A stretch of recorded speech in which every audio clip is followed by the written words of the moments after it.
Lee Mitzel is an exceptional man, exceptional collector. You know, he's self-made.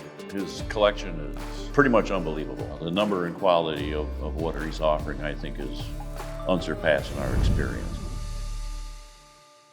I wanted to get 25 bikes, and I had like 12 of them, and then gotten into 30. So then I said, well, I'll stop at 50. Then I went to 100. And then it went on and on and on, and it's just another zero at the end, and we end up with always holding 500 bikes in inventory.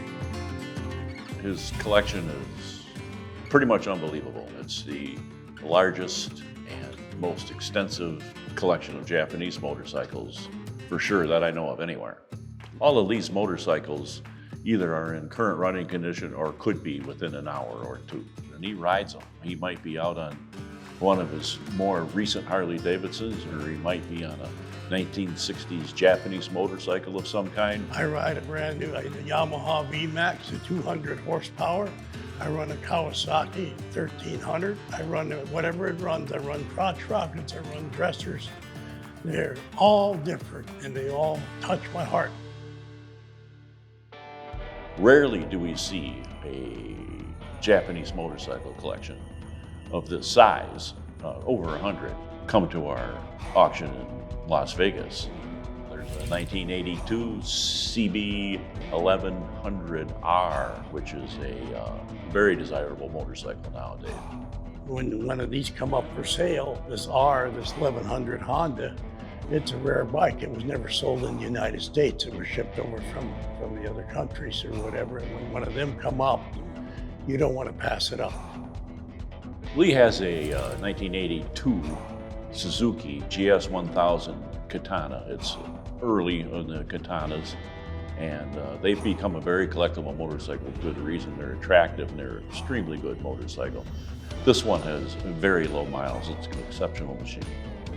That is a beautiful piece of art. I bought that from a man, Kent Myers, and I have a picture of the man. He's very sad where he let the bike go, and his wife had a big smile on her face because he had it in the family room.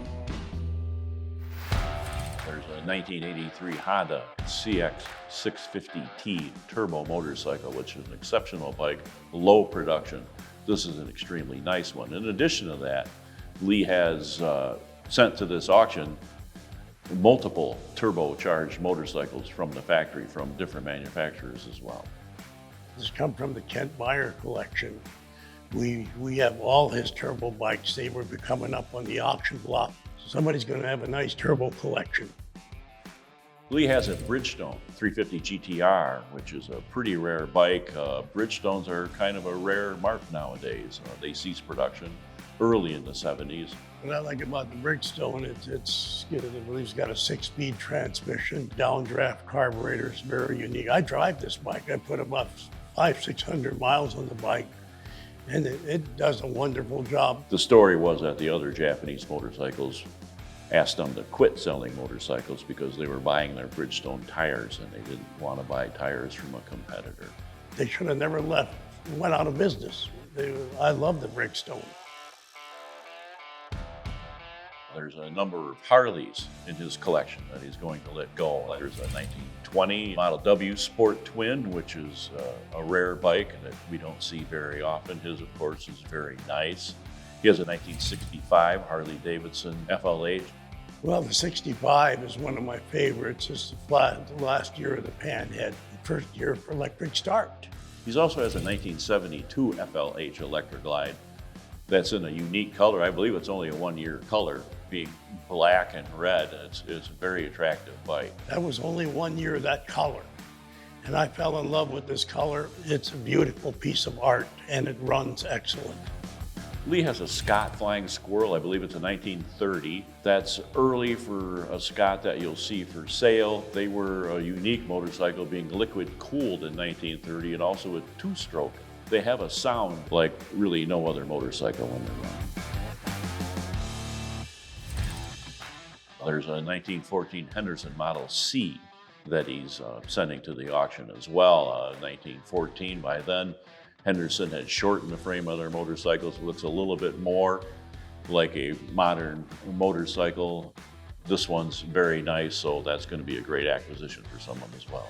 enjoy it. Whoever gets it, it's a beautiful piece.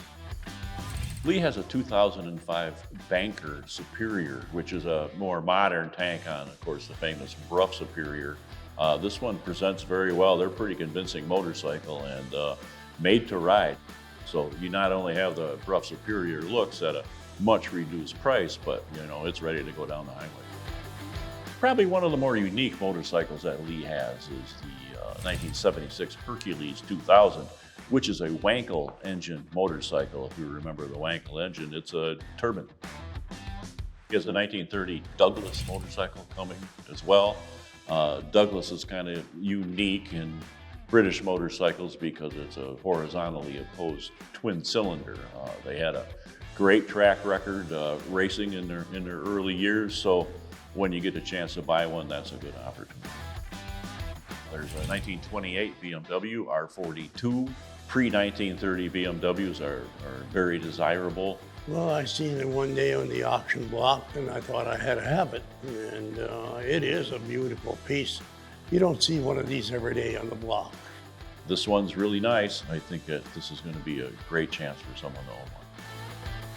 Lee Mitzel is also bringing a 1972 MotoGozi 850 Eldorado. It's black and chrome. It's a very nice looking motorcycle. Well, the 1972 MotoGozi is a real beautiful piece of art. It was redone all completely by a technician here out of Phoenix, Arizona. And somebody's going to be lucky enough to own it now after me. And I'm just going to let go. And it's time somebody else to enjoy it.